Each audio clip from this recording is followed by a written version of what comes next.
Hello weavers, నమస్తే అండి.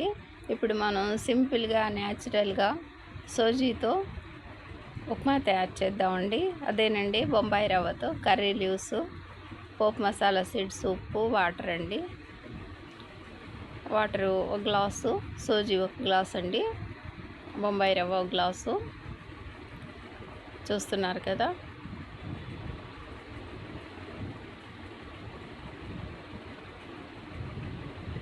ప్యాన్లో కర్రీ లీవ్స్, పోపు మసాలా సీడ్స్ ఆయిల్లో ఫ్రై అవుతున్నాయండి.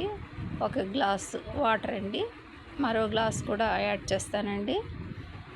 ఈ విధంగా ఒక గ్లాసు బొంబాయి రవ్వతో 2 గ్లాస్ వాటర్తో మనం న్యాచురల్గా సింపుల్గా ఉప్మా తయారు చేద్దామండి.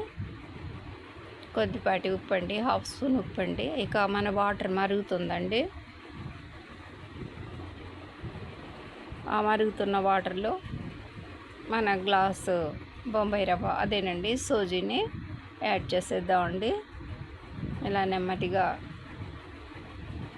కలుపుతూ మిక్స్ చేస్తూ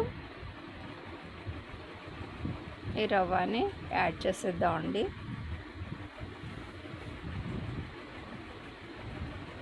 ఒక నిమిషం పాటు ఈ విధంగా మిక్స్ చేస్తూ ఉంటే మన ఉప్మా రెడీ అయిపోతుందండి. వెరీ సింపుల్ ప్రాసెస్తో న్యాచురల్గా ఈ టేస్టీ ఉప్మా రెడీ అయిపోయిందండి.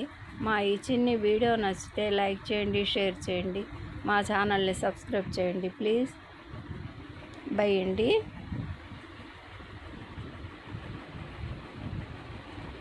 వెరీ టేస్టీ హెల్తీ ఉప్మా అండి. ఏ విధమైన మసాలాలు లేవండి.